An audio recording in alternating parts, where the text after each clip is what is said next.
Acceleration time relation हमें अगर given है तो वहां से हम वेलोसिटी यानी डेल्टा वी की को फाइंड आउट कर सकते हैं इंटीग्रेशन टेक्निक से। और ऐसे ही अगर वेलोसिटी टाइम रिलेशन गिवन है तो हम डिस्प्लेसमेंट यानी delta of position find out कर सकते हैं इन एनी टाइम इंटरवल। ये बात लास्ट क्लास में डिस्कस हुई। अभी नेक्स्ट एक और पॉइंट समझें कि अगर एक्सेलरेशन गिवन है, for example acceleration is 3t square और डायरेक्ट यहां से आपसे डिस्प्लेसमेंट पूछा है। acceleration is 3t square and if initial velocity is u, then find displacement in time interval of t seconds after the start। तो displacement किसी भी interval में फाइंड आउट करना है तो उसके लिए हमें क्या चाहिए होता है, वेलोसिटी टाइम रिलेशन। पर हमें गिवन क्या है, एक्सेलरेशन टाइम।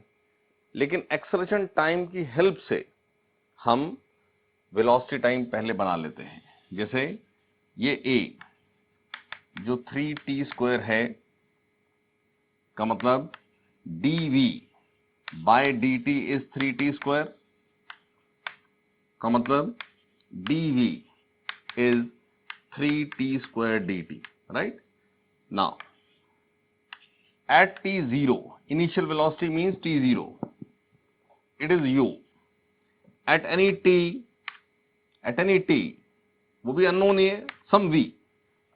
जैसा हमने यूनिफॉर्म एक्सेलरेशन में v equal to u plus at किया तो वो तो वैल्यूज है ना।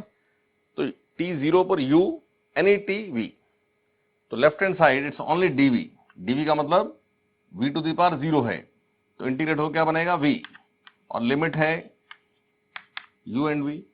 और right hand side 3t cube by 3, limit है 0t, तो 3 कैंसिल, तो v minus u equal to t cube, यानी v is u plus t cube.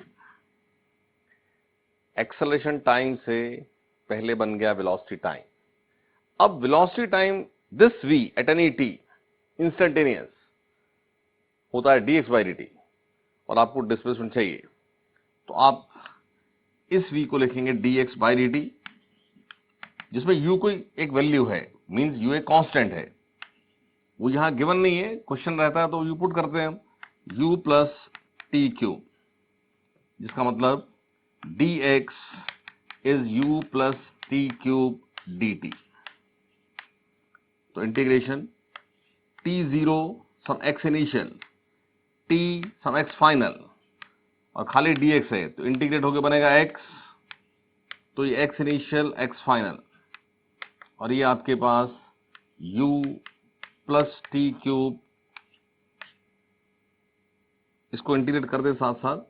देखो u एक कांस्टेंट है, कांस्टेंट का मतलब u के साथ t टू द पावर 0 है, तो ये बनेगा ut, और t क्यूब it is t to the power 4 by 4, और ये आपके पास लिमिट है 0t।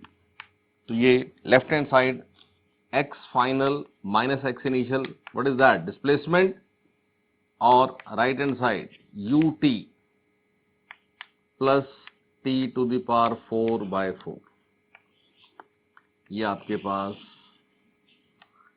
Displacement in t seconds होगा। तो समझने की बात यह है कि पोजीशन टाइम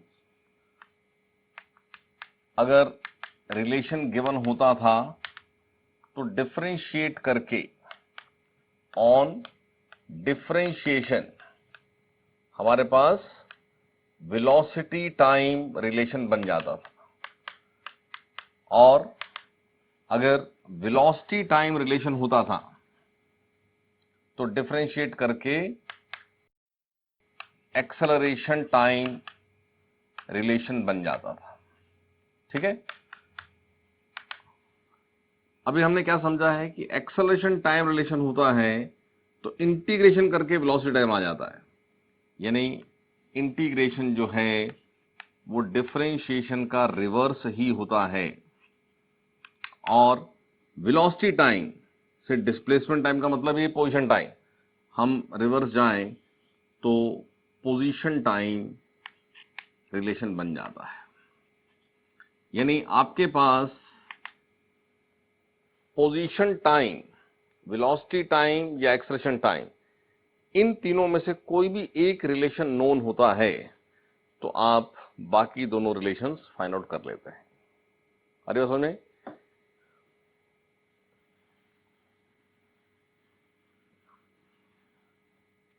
जैसे एक और एग्जांपल देख लीजिए, acceleration is 12t square,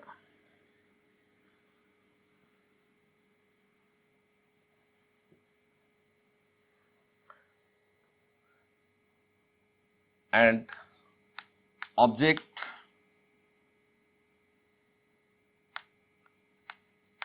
starts moving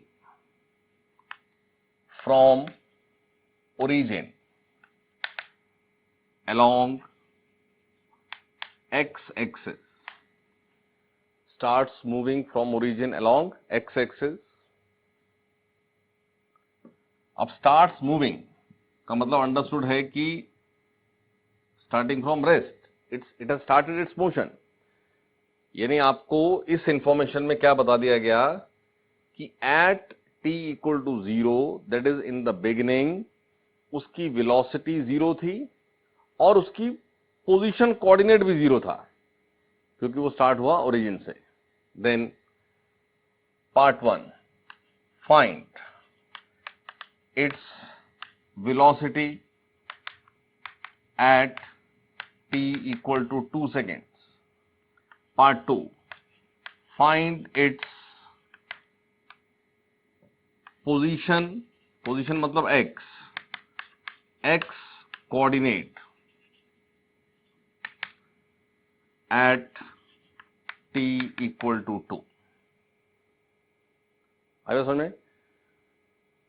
तो v at any t बताने के लिए vt रिलेशन होना चाहिए, और पोजीशन एट एनी t बताने के लिए पोजीशन टाइम रिलेशन होना चाहिए, और हमें गिवन क्या है? Acceleration time. तो a is dv by dt, इसका मतलब dv is 12t square dt। So integrate t0, it is 0, any t some v, integrate होने के बाद left hand side v 0v, it is 12t cube by 3, limit 0t, तो v minus 0, it is 4t cube, so v is 4t cube, v at any t is 4t cube, और t क्या, किस t पे ढूंढना है? 2 पर, तो आप t को 2 पुट करें, एट t इक्वल टू 2, जो v होगा it is 4 into 2 to the power 3, it is 32, v is 32। अब नेक्स्ट पोजीशन बताना है, तो पोजीशन के लिए t0 की पोजीशन हमें गिवन है ओरिजिन यानी x0, तो आप इस vt के एक्सप्रेशन से, जो हमने vt यहां बनाया है, इस v को यूज करें, इस ऑब्जेक्ट का एक्सेलरेशन टाइम से ये वेलोसिटी टाइम बन गया। अब velocity time v is dx by dt, और dx it is 4t cube dt, और t0 x is 0, any t कुछ भी x, so left hand side is only dx, integrate होके बना x, 0x, right hand side 4 t to the power 4/4 limit 0t, ये 4 cancel, x minus 0 equal to t to the power 4, यानी x at any t is t to the power 4, x at any t is t to the power 4। अब जिस भी t पे पूछा है हमसे eight t equal to 2 पूछा था, तो एट t इक्वल टू 2 जो x है वो 2 टू द पावर 4, यानी आपके पास x है 64। तो ऐसे बहुत एग्जाम्पल हो सकते हैं, बट बेसिक बात हर केस में वही है कि कैसे इंटीग्रेट करते हुए एक्सेलरेशन से वेलोसिटी टाइम पर आ जाना है और वेलोसिटी टाइम से पोजीशन टाइम पे आ जाना है।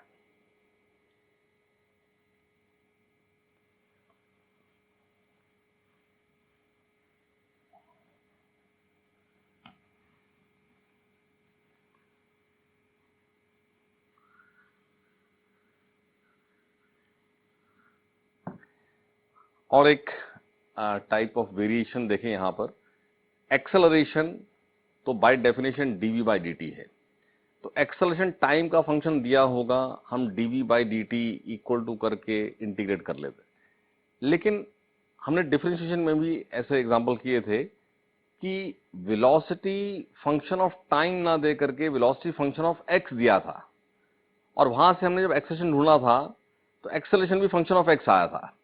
तो ऐसा ही हो सकता है कि हमें एक्सेलरेशन जो गिवन है for object moving along straight line वो x की टर्म्स में है। For example acceleration is given as 4x, क्या रहेगी statement, that an object is moving along x axis and its acceleration changes with position x according to the relation a equal to 4x.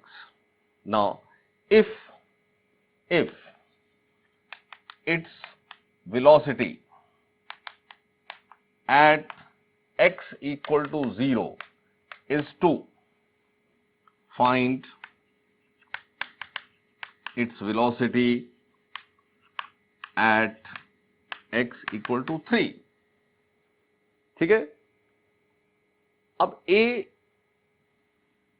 को अगर मैं dv by dt लिखूं, क्योंकि a होता है equal to dv by dt, तो यहां पर ये टाइम का फंक्शन नहीं x है, यानी मैं dv को 4x dt लिख तो सकता हूं, लेकिन ये इंटीग्रेट नहीं हो सकता है। इंटीग्रेट होने के लिए 4x के साथ dx ही चाहिए। 4x dt ऐसा लिखने में कोई गलती नहीं है, लिख सकते हैं, लेकिन इससे हम फर्दर इंटीग्रेशन टेक्निक यहां कर नहीं पाएंगे। तो एक्सेलरेशन हमने डिस्कस किया था कि एक्सेलरेशन जो dv बाई dt होता है, अगर उस dv बाई dt को हम dx से ही मल्टीप्लाई और डिवाइड कर दें तो ये a बन जाता है v dv बाई dx। और ये बात हमें याद रखनी है कि एक्सेलरेशन जो by definition dv by dt है, it can also be written as v dv by dx, it can also be written as v dv by dx। तो यहां से इस a को v dv बाई dx लिख लें, और अब v dv left hand side में v का फंक्शन है v टू द पावर 1 और साथ में है dv, और राइट हैंड साइड में x का फंक्शन है 4x और साथ में है dx। तो इंटीग्रेटिंग बोथ साइड्स, तो आप ये इंटीग्रेट हो सकने वाला एक्सप्रेशन है। आप समझें, यहां पर v के साथ अगर dv ना होता तो ये इंटीग्रेट नहीं हो सकता था, ऐसे ही यहां x के साथ ही dx आना है, तो अब ये इंटीग्रेट हो सकने वाला एक्सप्रेशन है। और x0 पर क्या दिया है, v 2, और x3 पर v पूछा है। अब इंटीग्रेट करना है, लेफ्ट हैंड साइड में v टू द पावर 1 है, तो लेफ्ट हैंड साइड बनेगा v to the power 2 by 2, v to the power 1 plus 1 by 1 plus 1। अभी तक हम जितने भी केस कर रहे थे, लेफ्ट हैंड साइड में जनरली खाली dv होता था, यानी v टू द पावर 0 होता था, बट इन दिस केस ये बन गया v टू द पावर 1। तो कोई बात नहीं, जैसा है वैसा कर देंगे इसको, v स्क्वायर बाय 2, लिमिट है 2v और right hand side it is 4x² by 2 limit 0 3। तो यहां से if you put the limits v² minus 2² by 2, right hand side 4 into 3² minus 0 by 2, ये 2 से 2 कैंसिल हो गया, तो आपके पास v² minus 4 equal to it is 9 into 4 36, यानी v आ रहा है √40। v² बनेगा ना 40, तो v आ जाएगा √40। ठीक है,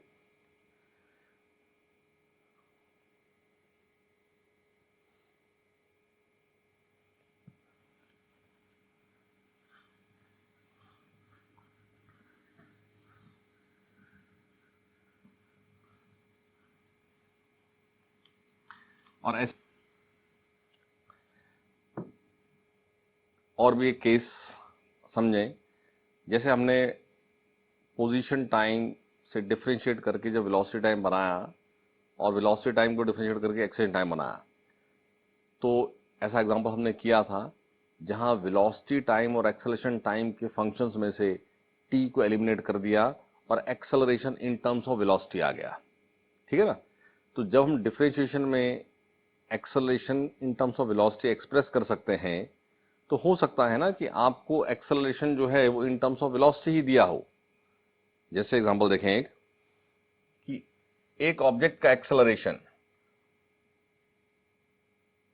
मैं स्टेटमेंट यहां लिख देता हूं, for an object moving along straight line,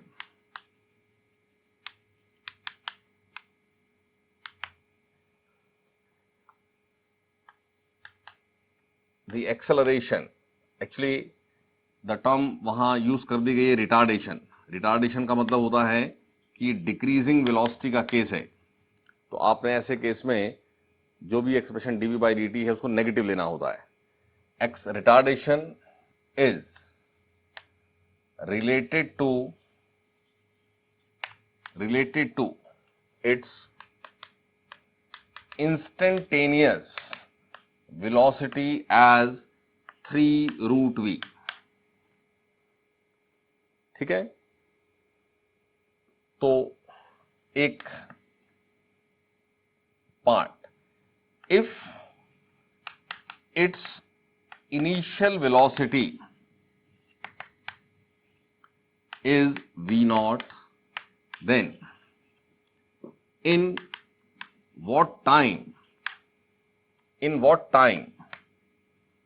will it come to rest। आप समझो इस बात को, जब वो रिटार्डेशन है का मतलब होता है कि वेलोसिटी डिक्रीज हो रही है, तो बिगिनिंग में जिसको t0 बोला है उस समय कोई वेलोसिटी है v0, और अब ये डिक्रीज होती गई तो किसी टाइम पर तो जीरो भी होगी ना, फिर तो कितने टाइम में it comes to rest means in what time velocity become zero, ये फाइंड आउट करना है। तो basically v eight t0 given है और फिर किस टाइम पर v0 होगी ढूंढना है। So basically you require a velocity time relation, but given है वो acceleration in terms of v। तो पहली बात तो a इक्वल टू जब लिखना है तो -3√v लिखना पड़ेगा। अगर आप माइनस नहीं लिखेंगे तो गलती हो जाएगी। जब भी आपके पास dv/dt, देखो टाइम बढ़े और v कम हो का मतलब क्या हुआ कि जो डेल्टा टाइम में है वो तो पॉजिटिव है, लेकिन जो डेल्टा v में है ना वो नेगेटिव है।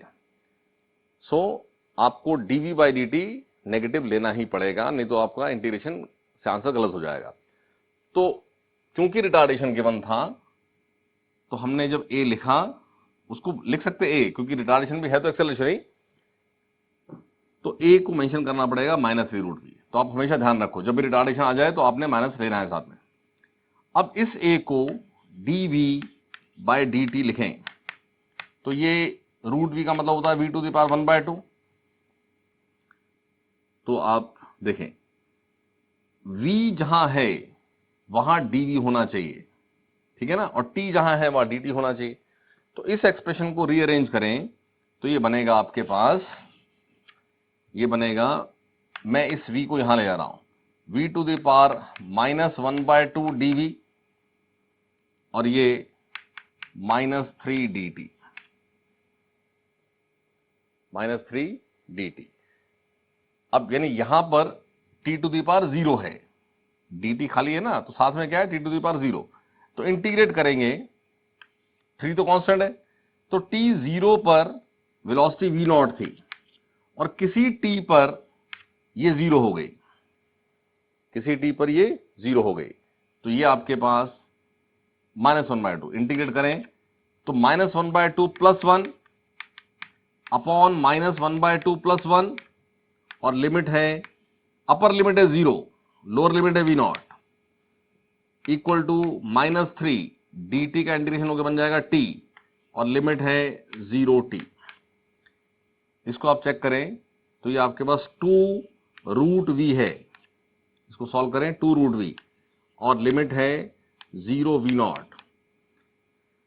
अब पहले अपर लिमिट पुट होती है, माइनस करके लोअर लिमिट पुट होती है, तो पहले 0 पुट करेंगे, यानी ये आपके पास सॉल्व होकर आएगा -2√v नॉट, 0 फिर -2√v not equal to -3t, -0 खत्म हो जाएगा, तो माइनस से माइनस कैंसिल, तो यहां से आपके पास जो टाइम आया वो आ रहा है 2/3√v नॉट।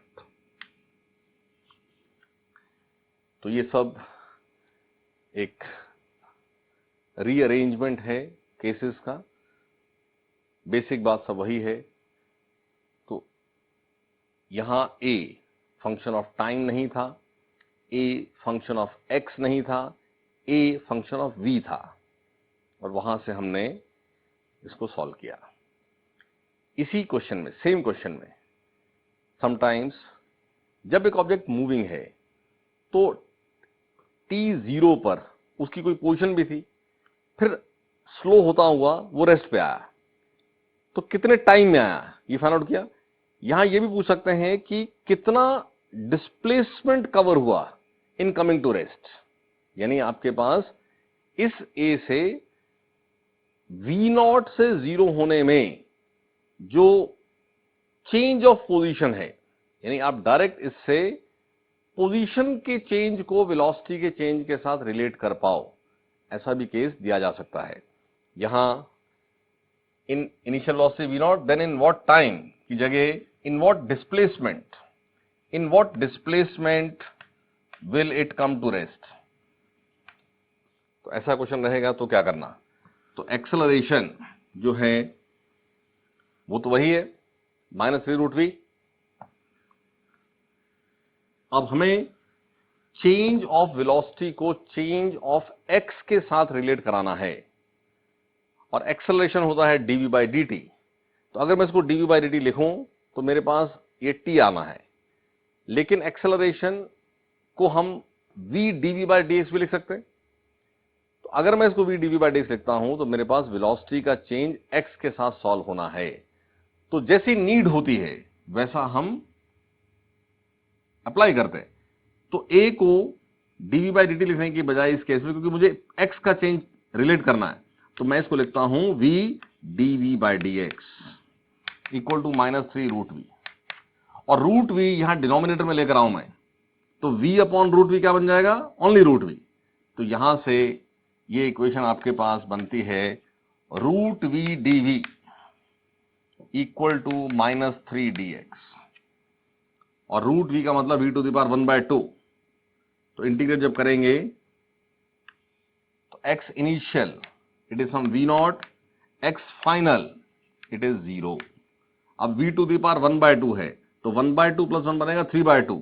तो इंटीग्रेट होने के बाद v to the power 3/2 upon 3/2 है ये, और लिमिट v नॉट 0 और यहां पर माइनस खाली dx है ये, -3x बनेगा, और लिमिट ये 3 आप बाहर ही ले लो, कांस्टेंट है वो, x इनिशियल x फाइनल, और यहां इसको पुट करें, पहले 0 पुट करना, फिर माइनस करके ये पुट करना, तो -2/3 v not power 3/2 equal to -3x final minus x initial, वो क्या होगा, s हो जाएगा, सो माइनस कैंसिल, तो s आ जाएगा 2/9 v नॉट पार 3/2, s का ये वैल्यू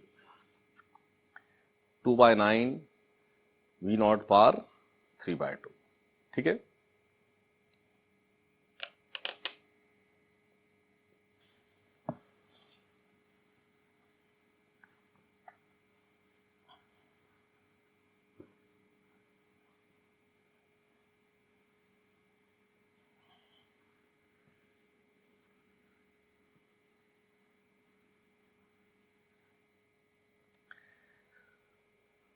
नेक्स्ट हम यूनिफॉर्मली एक्सेलरेटेड मोशन के क्वेश्चंस कर रहे हैं क्लास में, जो कि v equal to u plus a t, s equal to u t plus half a t square, v square minus u square equal to 2as, v average which is s by t, it is u plus v by 2, और displacement in nth second हमने और कर लिया last class में, वो क्या है, u plus a bye 2 2n-1। मैं बार बार आपको इसलिए रिकॉल कराता हूं कि सब बातें आपने बिल्कुल टिप्स पे याद रखनी है, तो इन सब को यूज करते हुए हम कुछ एग्जांपल्स कर रहे हैं क्लास में। तो नेक्स्ट और नोट करें question,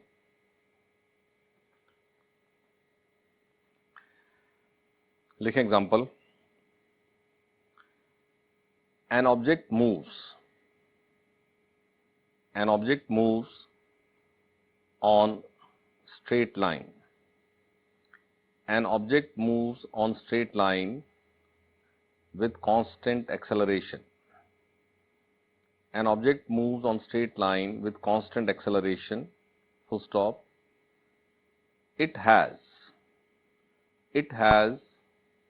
average velocities, v1 and v2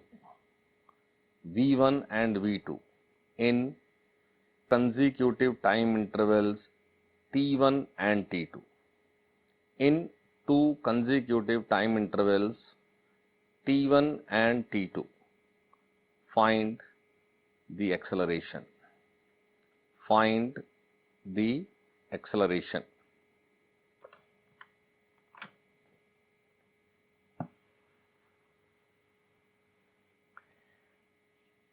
एक स्ट्रेट लाइन पर यूनिफॉर्म एक्सेलरेशन से एक ऑब्जेक्ट मूविंग है, और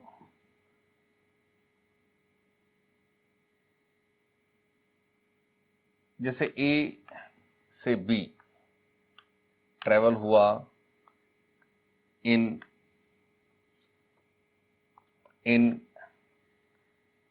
टाइम इंटरवल t1, ए से बी ट्रेवल होने का कोई टाइम तो होगा ना, टाइम इंटरवल, वो दिया है t1, और कंसेक्यूटिव यानी इस ए बी के साथ फिर नेक्स्ट वो कुछ बी सी हो सकता है, ये बी टू सी कवर हो रहा है इन टाइम इंटरवल t2। तो ये केस यूनिफॉर्म एक्सेलरेशन है यानी नॉन यूनिफॉर्म मोशन है, तो एवरेज वेलोसिटी, ये ए बी कुछ भी डिस्टेंस तो है ना, डिस्प्लेसमेंट तो है, इसकी average velocity for A B is v1 and average velocity for B C is v2, ऐसा गिवन है हमें, और इनके टाइम गिवन है, टाइम इंटरवल। तो आपको इस ऑब्जेक्ट का जो वो यूनिफॉर्म एक्सेलरेशन है वो ढूंढना है, यानी आपका answer V1, V2, T1, T2 की टर्म्स में ही आना है। ठीक है, अब ये जो पॉइंट है कि किसी भी डिस्प्लेसमेंट में अगर एवरेज वेलोसिटी ढूंढनी है और केस यूनिफॉर्म एक्सेलरेशन का है, तो उस डिस्प्लेसमेंट में जो स्टार्टिंग पॉइंट है वहां पर अगर आपको वेलोसिटी पता है, यानी उस इंटरवल की इनिशियल पता है और फाइनल पता है, तो हमने रिजल्ट बना रखा है कि यूनिफॉर्म एक्सेलरेशन में किसी भी इंटरवल की average velocity initial instantaneous plus final instantaneous by 2। तो इस लाइन पर चलते हुए जिस इंस्टेंट पर वो ए पर है, उस इंस्टेंट पर उसकी इंस्टेंटेनियस वेलोसिटी अगर u1 है, जब वो बी पर है उस इंस्टेंट पर अगर वेलोसिटी u2 है इंस्टेंटेनियस, और सी जब क्रॉस होता है तो इंस्टेंटेनियस वेलोसिटी u3 है, ऐसा मैं एज्यूम कर रहा हूं। तो ए बी पार्ट की एवरेज v1 को होना पड़ेगा equal to u1 plus u2 by 2। ऐसे ही BC पार्ट की एवरेज को होना पड़ेगा u2 प्लस u3 बाय 2। अरे समझ में? तो V1 is u1 plus u2 by 2 and V2 it is u2 plus u3 by 2। यानी यहां से it is 2V1 which is u1 plus u2 and it is 2V2 which is u2 plus u3। ठीक है, तो अगर मैं ये 1 और ये 2 मैं 2 माइनस 1 करूं तो twice V2 minus V1 u2 plus u3 minus u1 minus u2, तो ये बनेगा u3 minus u1।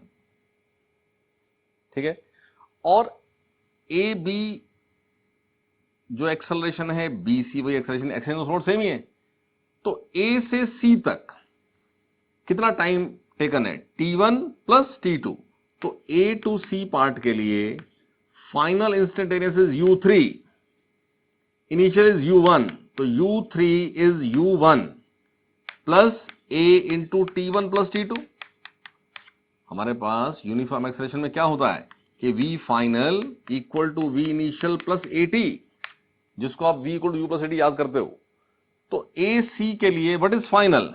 u3, what is initial? It is u1, and what is time taken? This t is the time interval, it is t1 plus t2।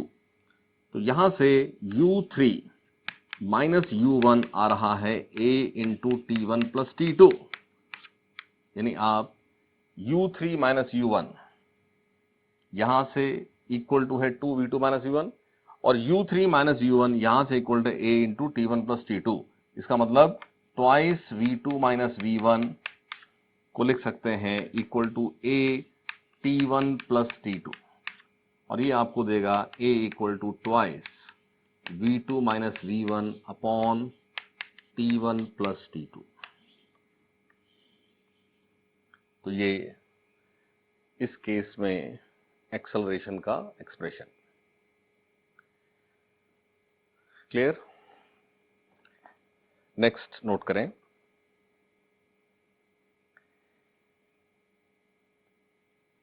इस uniform acceleration के questions में एक और थोड़ा standard सा एक क्वेश्चन होता है, जरा एक बार समझे उसको। जैसे कोई भी कार किसी v स्पीड से मूविंग है और कार में ब्रेक्स अप्लाई किए जाएं तो कार रिटार्ड होगी। तो किसी कार को उसके ब्रेक सिस्टम से क्या रिटार्डेशन मिल सकता है, वो एक वैल्यू फिक्स है।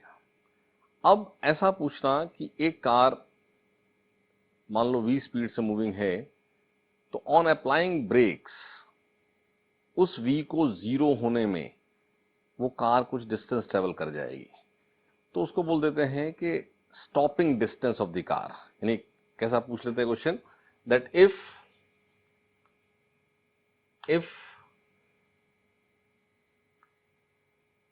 brakes can provide retardation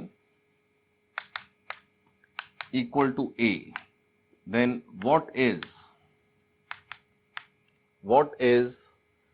the stopping distance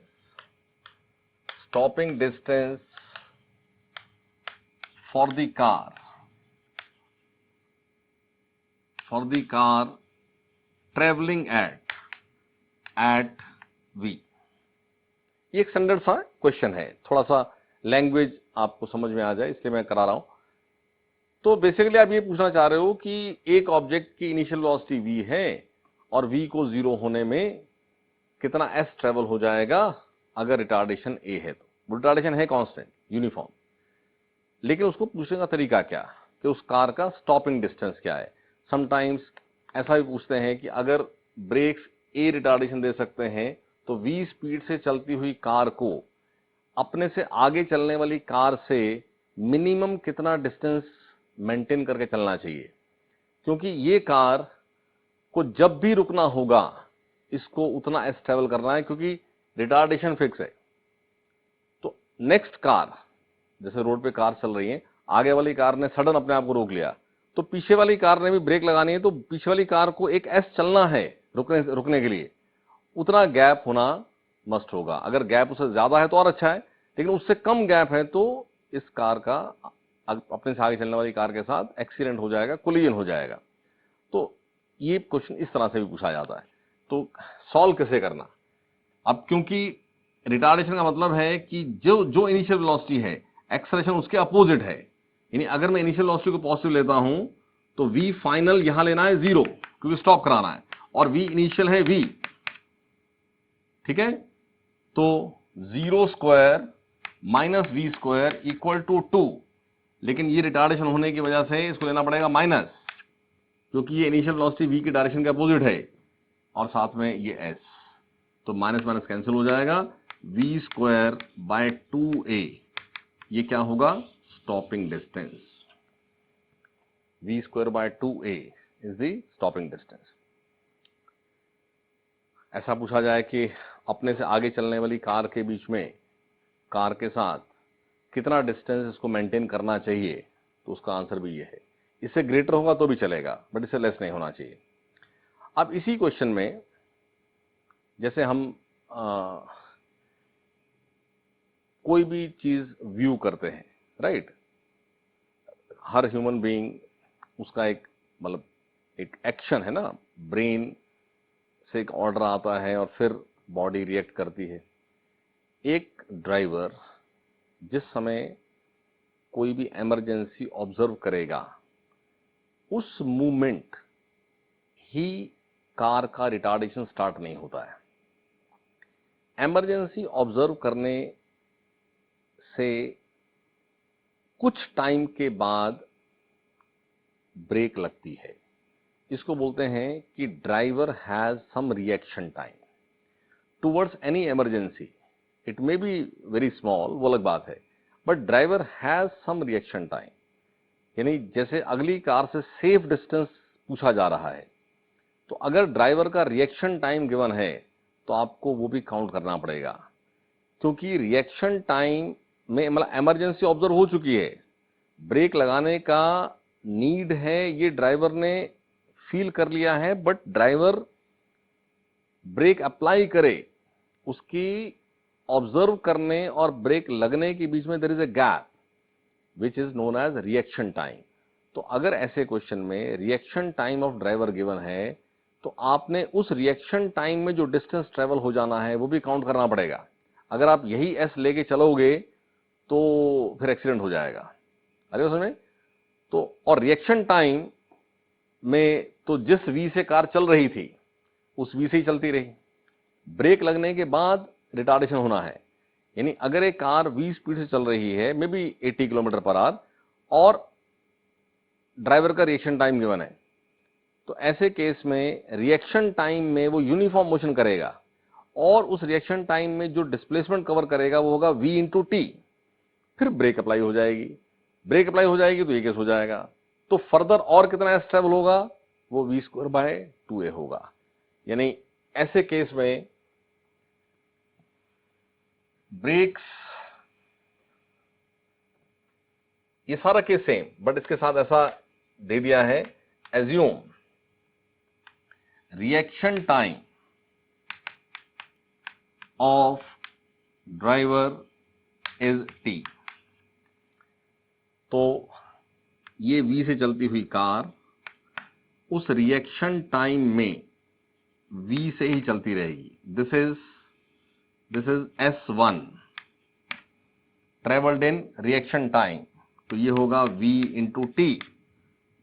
और फिर लगी ब्रेक और फिर ये रिटार्ड हुआ और वेलोसिटी 0 होना, इसमें -a, और ये जो आपके पास s2 ट्रेवल्ड है, जो सॉल्व होके क्या आया था, s2 आया था v square by 2a।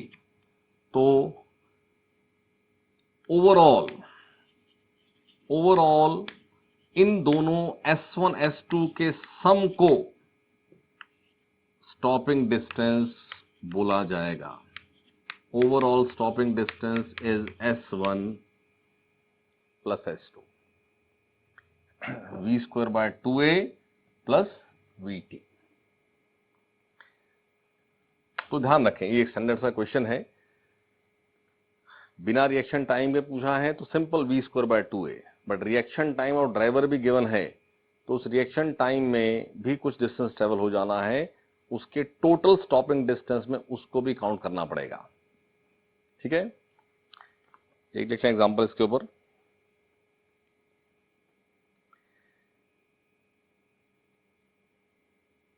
The reaction time of a driver is 0.2 seconds.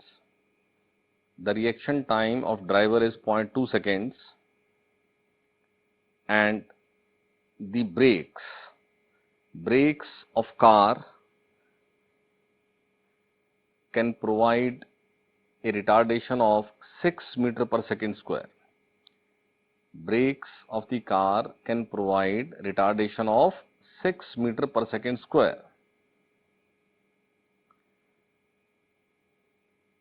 Full stop. If the driver is driving the car, if the driver is driving the car at a speed of 54 km per hour, at a speed of 54 km per hour, then find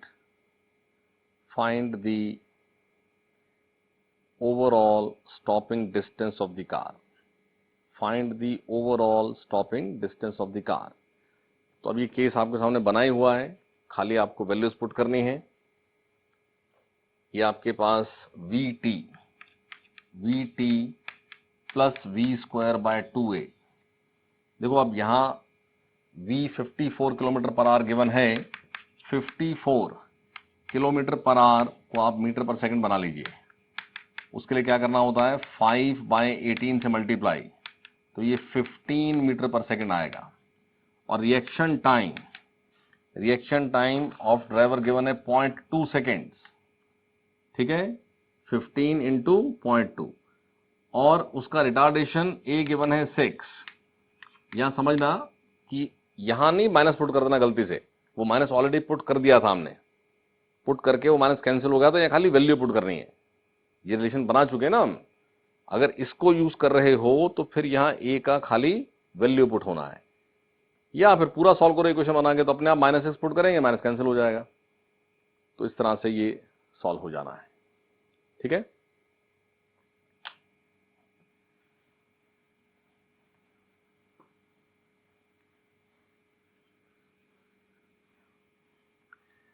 uniform acceleration में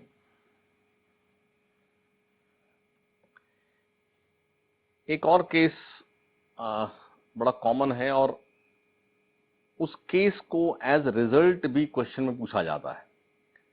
वो क्या case है देखें आप, जैसे ये straight line में object moving है विद यूनिफॉर्म एक्सेलरेशन और बिगिनिंग में t0 पर उसकी वेलोसिटी 0 है, यानी केस क्या है कि object has started it's motion from rest but it has uniform acceleration.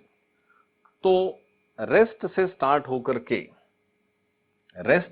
होकर के चलने वाला ऑब्जेक्ट, और जैसे ये उसने ट्रेवल किया है टाइम t में, suppose it is s1 travelled in time t, और same interval of time t में ये ट्रेवल होता है s2,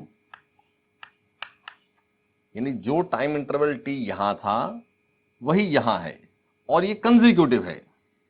s1 and s2 are the distance, देखो स्ट्रेट लाइन में डिस्टेंस एक ही बात होती है।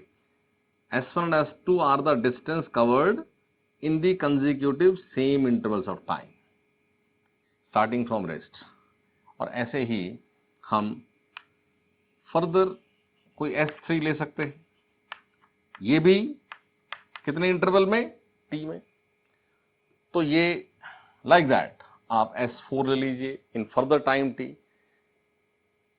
तो ये suppose a b c d ऐसे आगे भी चलेंगे।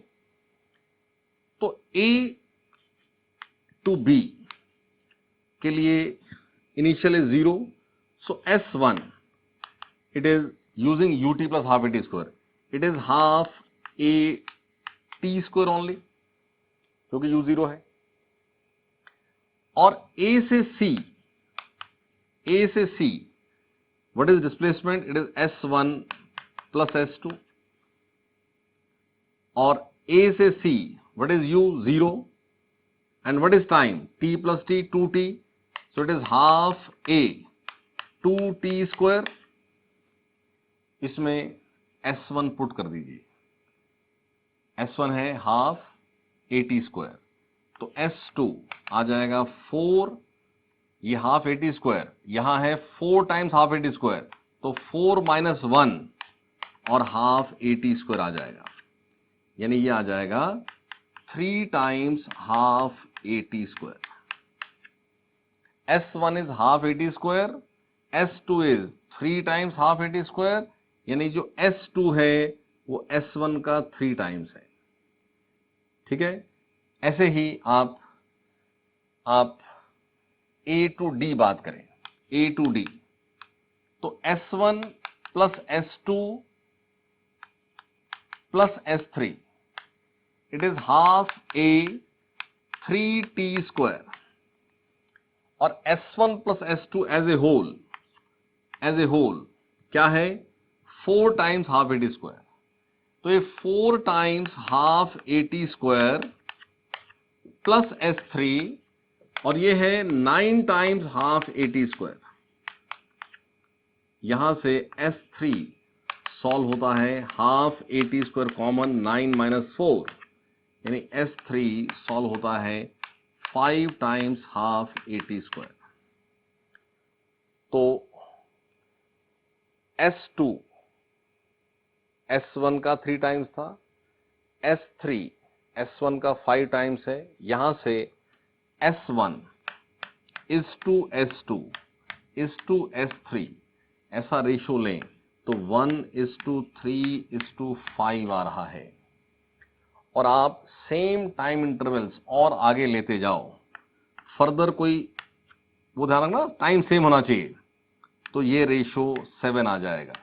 फर्दर टी लें s5, ये 9 आ जाएगा, फर्दर ले लीजिए, और आप इस तरह से लेते जाएं तो ये ऑड जो आपके पास इंटीजर्स हैं ये रेशो बनती है। तो ये बात एज रिजल्ट याद रखेंगे। आई रिपीट, क्या केस है, starting from rest with uniform acceleration, the distances covered in the consecutive same intervals of time are in the ratio 1:3:5:7:9 and dash dash dash so on. ये as such result भी पूछा जाता है और इस तरह के क्वेश्चंस भी हमें होते हैं जहां इस रिजल्ट को यूज कर लें तो क्वेश्चन थोड़ा जल्दी हो जाता है। ठीक है, तो क्वेश्चन करने के लिए तो खैर बिना रिजल्ट के भी कर सकते हैं, लेकिन ये रिजल्ट क्योंकि स्पेसिफिकली पूछ लिया जाता है तो आप इस रिजल्ट को थोड़ा समझ के और याद करके रखें। बट ध्यान रखना, इसमें स्टार्टिंग फ्रॉम रेस्ट जरूरी है। आप किसी भी केस में इसको अप्लाई नहीं कर सकते हैं। ये 0 से स्टार्ट होना है, रेस्ट से, तो ही ये रेशियो बनेगा। और ये कंसेक्यूटिव सेम इंटरवल है। ये सेम इंटरवल 1 सेकंड हो सकता है, 2 सेकंड हो सकता है, 0.5 हो सकता है। ये इंटरवल कुछ भी हो सकता है। ठीक है, उससे कोई फर्क नहीं पड़ता है। जैसे एक एग्जांपल भी देखते हैं जहां हम थोड़ा इस रिजल्ट की हेल्प भी ले लेंगे। लिखें question.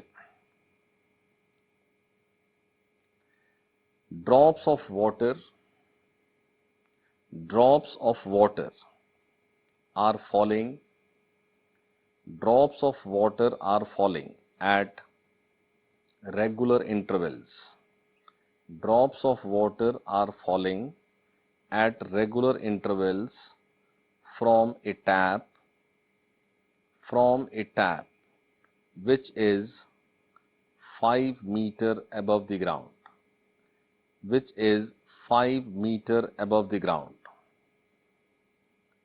Full stop.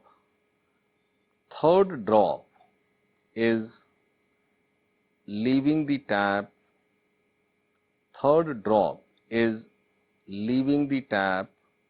at the instant first drop is touching the ground. Third drop is leaving the tap at the instant first drop is touching the ground. How far above the ground is the second drop at that instant? How far above the ground is the second drop at that instant?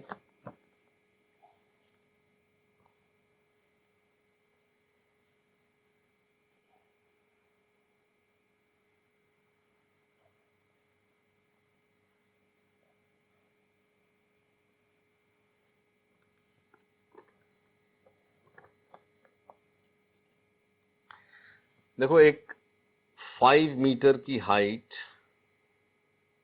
यानी ये ground है और ये 5 metre, यहां से at regular interval, जैसे एक drop fall हुई, उसके किसी टी टाइम के बाद सेकंड ड्रॉप हुई, फिर टी के बाद थर्ड हुई, फिर टी के बाद फोर्थ हुई, ऐसा drops are falling at regular intervals of time. और वो इंटरवल टी कुछ भी हो सकता है ना। क्वेश्चन इज कि जिस समय फर्स्ट ड्रॉप ग्राउंड को हिट कर रही है या ग्राउंड पर पहुंच रही है, उस समय थर्ड ड्रॉप अपना फॉल स्टार्ट कर रही है। Third drop is starting it's fall, यानी उस मोमेंट पर सेकेंड ड्रॉप बीच में कहीं है। और यही बताना है कि सेकेंड ड्रॉप उस मोमेंट पर ग्राउंड से कितनी हाइट पर है। ठीक है ना। हम ये तो फॉल हो रहा है one after the other, but एक इंस्टेंट दिया है जिस मोमेंट पर हम क्या ऑब्जर्व करते हैं कि फर्स्ट ड्रॉप तो ग्राउंड को हिट कर रही है और थर्ड ड्रॉप अपना फॉल स्टार्ट कर रही है और सेकेंड ड्रॉप बीच में कहीं है। तो उस मोमेंट पर सेकेंड ड्रॉप की हाइट क्या है। तो अगर time interval, if time interval between two drops जो कि बोला है ना रेगुलर, वो t है। तो जब फर्स्ट यहां पहुंची और फर्स्ट के t सेकेंड्स बाद सेकंड को होना था, सेकंड के t बाद थर्ड को होना था, इट मींस फर्स्ट ड्रॉप ने इस 5 मीटर की हाइट को ट्रेवल करने में इन terms of this interval t कितना टाइम ले लिया है? Answer is 2t। It implies the first drop has taken time 2t in covering 5 meter. So for first drop, क्योंकि हर ड्रॉप की इनिशियल वेलोसिटी तो 0 ही है, for first drop I can write 5 is half g 2t square, ठीक है। और second drop ने क्या displacement किया? सेकेंड ड्रॉप से t के बाद थर्ड है, यानी इस मोमेंट पे थर्ड स्टार्ट हो रही है, तो सेकेंड को स्टार्ट हुए कितना टाइम हो गया? Answer is t। तो सेकेंड ड्रॉप ने, उसका भी u 0 था, तो उसने t टाइम में क्या ट्रेवल किया होगा? सिंपल हाफ gt स्क्वायर, यानी ये जो डिस्टेंस है ये हाफ gt स्क्वायर है। यानी जो h आपको ढूंढना है, h वो क्या है? वो total 5 minus half gt square है। This distance covered by the second drop is what? It is half gt square only. और यहां से ये h सॉल्व होना है, बट फर्स्ट ड्रॉप के इस एक्सप्रेशन से 5 it is 4 times half gt square, यानी 5 by 4 is half gt square.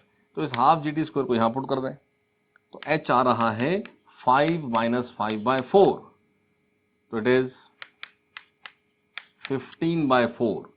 15 by 4 का मतलब 3.75 मीटर, ठीक है। सेकेंड ड्रॉप की हाइट है 3.75 मीटर। तो खैर ये तो हमने इस क्वेश्चन को प्रॉपर सॉल्व किया। अब हमने जो अभी रिजल्ट डिस्कस किया था, अगर मैं उस रिजल्ट को यूज करके इस क्वेश्चन को करना चाहूं, तो बहुत सिंपल सी बात यह है कि अगर ये टोटल टाइम 2t था और सेकेंड ड्रॉप ने ये t में ट्रेवल किया, यानी फर्दर और t टाइम के बाद सेकेंड ड्रॉप ग्राउंड पे आ जाएगी। देखो इस इंस्टेंट से 2 सेकेंड्स पहले, 2t पहले ये फर्स्ट ड्रॉप यहां स्टार्ट हुई थी, और इससे t पहले फर्स्ट ड्रॉप यहां रही होगी, यानी फॉल होती हुई ड्रॉप्स के केस में ये जो केस बना हुआ है, तो किसी भी ड्रॉप के लिए ये डिस्टेंस पहले t में कवर होता है और ये डिस्टेंस नेक्स्ट t में कवर होता है, किसी भी ड्रॉप के लिए। ये कंसेक्यूटिव सेम इंटरवल्स और स्टार्टिंग फ्रॉम रेस्ट का केस है। इसका मतलब है कि इन दोनों का रेशियो 1:3 होना था, यानी अगर ये x था तो ये 3x था, यानी टोटल 4x था, और 4x क्या था? Equal to 5। तो 4x इक्वल टू 5, आपके पास x आ जाता है 5 बाय 4, और आपको बताना क्या था? आपको बताना 3x height of second drop, x ढूंढ लिया 5 बाय 4, तो what is this value? It is 3 into 5 by 4, 15 by 4 which is 3.75। तो इस तरह से वो रिजल्ट के बेसिस पर ये थोड़े क्वेश्चन जल्दी भी हो जाते हैं इस तरह के, बट